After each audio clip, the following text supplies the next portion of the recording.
I always knew Victoria Morrison didn't think I was good enough for her son, but I never imagined she'd destroy my career to prove it. Looking back, I should have seen it coming. The signs were there from the moment I met Nathan 15 years ago. I was a junior analyst at Morrison Technologies, fresh out of business school with big dreams and bigger student loans. Nathan was the CEO's son, working his way up through the company's ranks to prove he wasn't just riding on his mother's coattails. Mom's tough on everyone, Nathan warned me on our third date, after I mentioned the impossible deadlines Victoria kept setting for my team. But she's especially tough on people she sees potential in.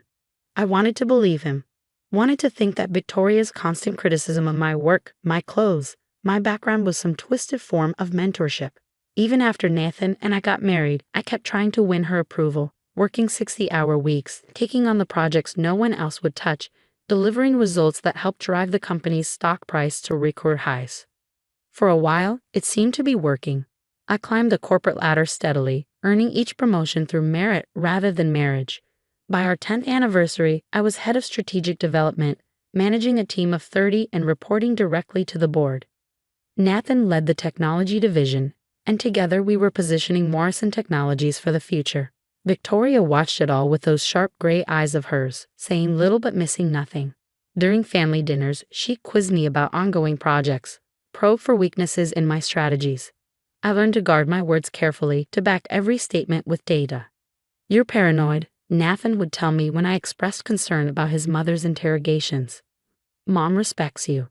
She tells everyone how lucky we are to have you." Then came the Singapore project.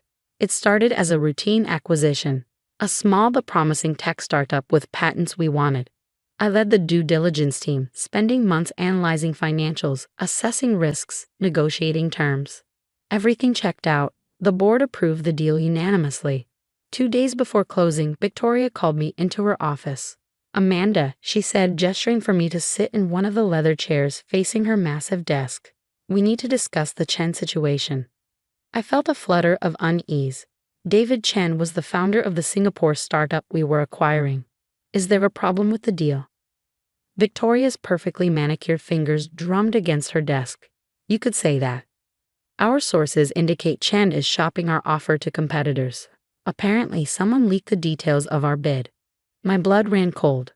"That's impossible. Only the board and my immediate team had access to those numbers." "Precisely." Her gray eyes fixed on me like a snake watching its prey.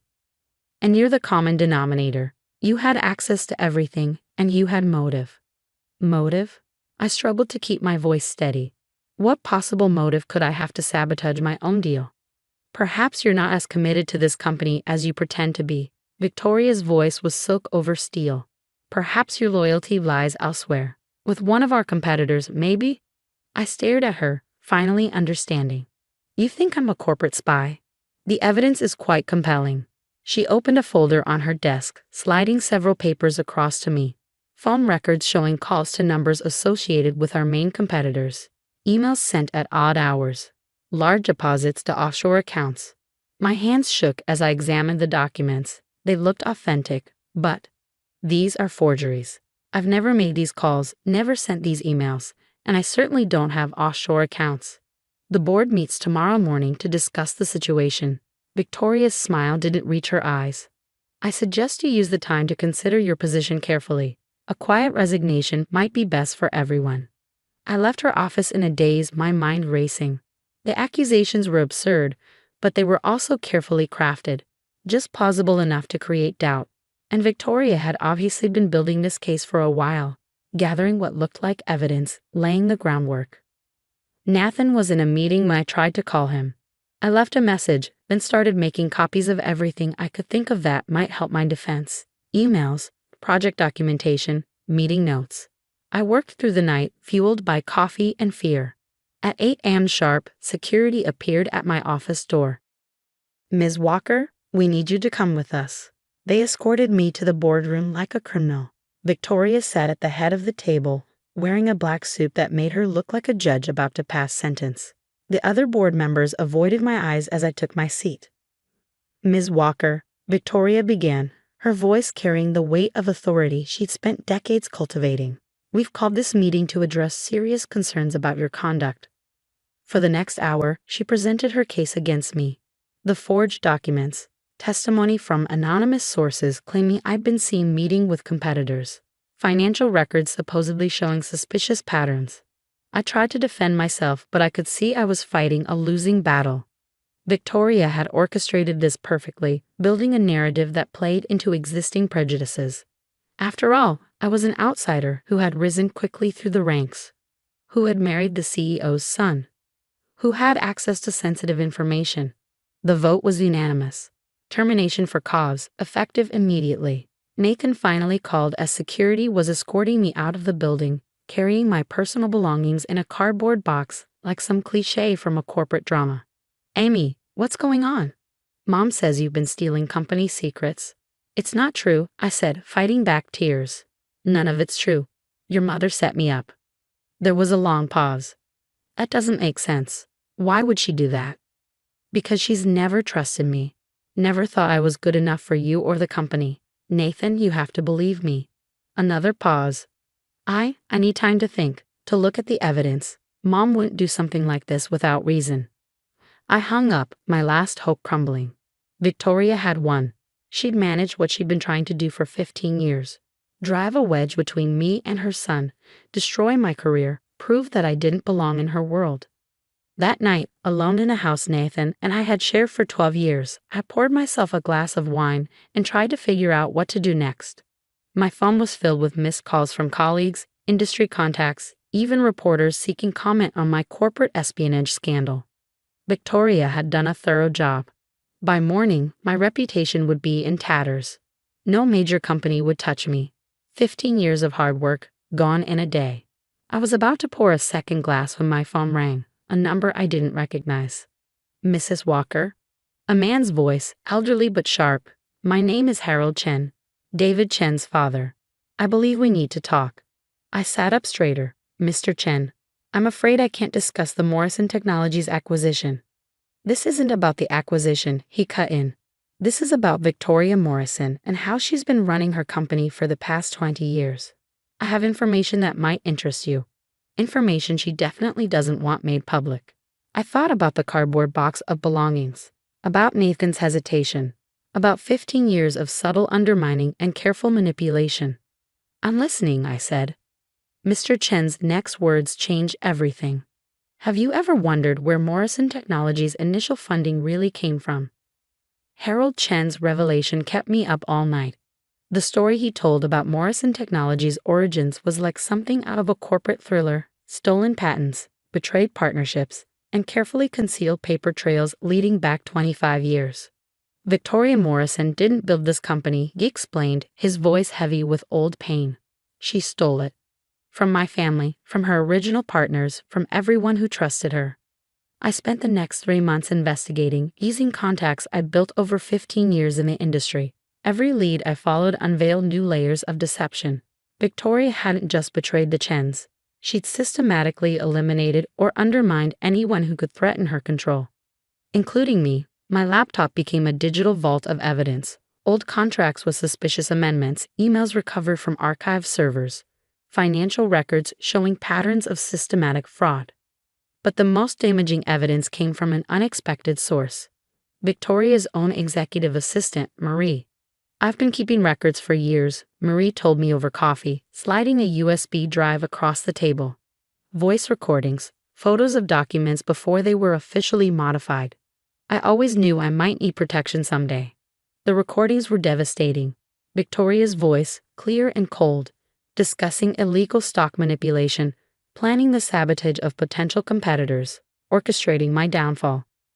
"Make sure the fake evidence is solid," she told someone in one recording. "I want her completely discredited. No one hires her, no one trusts her. My son needs to see what a mistake he made." Nathan had moved up 2 months ago, unable to choose between his wife and his mother. "I just need time," he kept saying, "to figure out the truth." The truth was about to become very public. Morrison Technologies' annual shareholders meeting was approaching.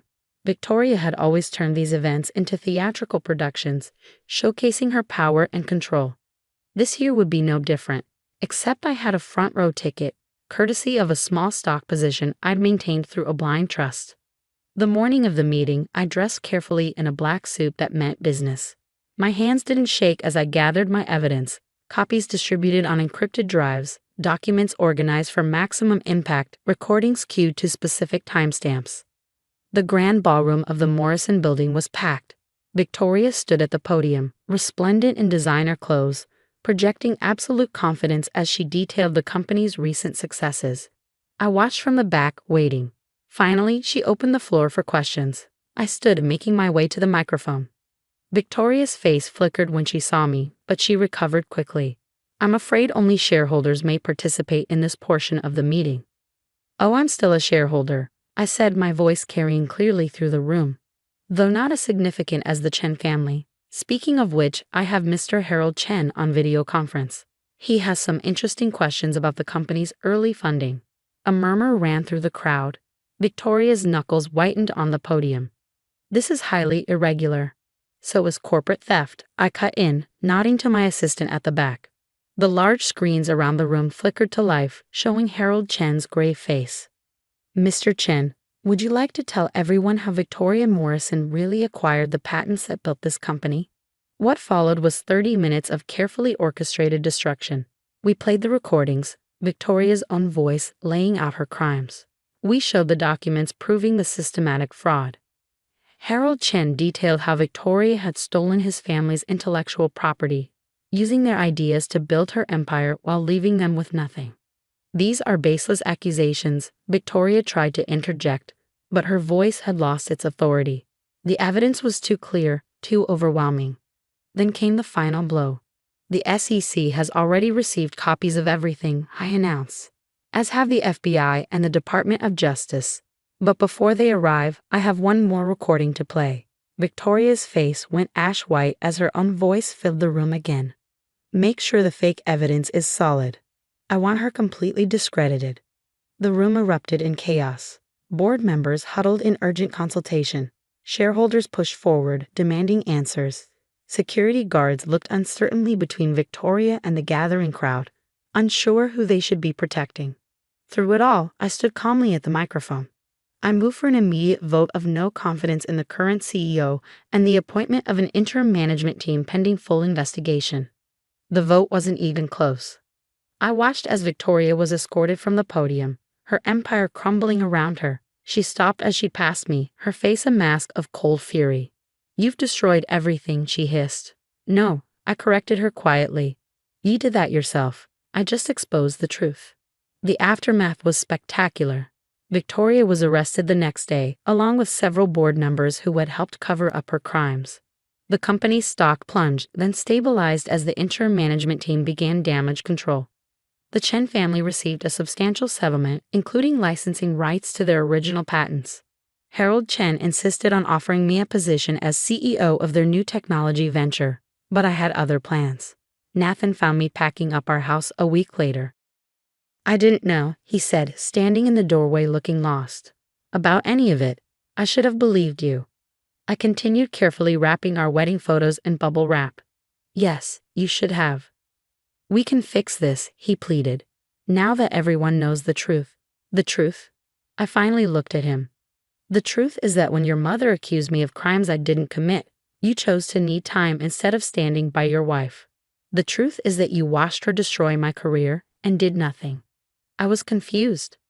The truth, I continued, my voice steady, is that I deserve better. Someone who trusts me, who fights for me, who doesn't need proof of my innocence because they know my character. I handed him a stack of papers. Divorce papers. My lawyer will contact yours to arrange details. That was 6 months ago. The criminal trials are still ongoing, but Victoria took a plea deal that will keep her in prison for at least a decade.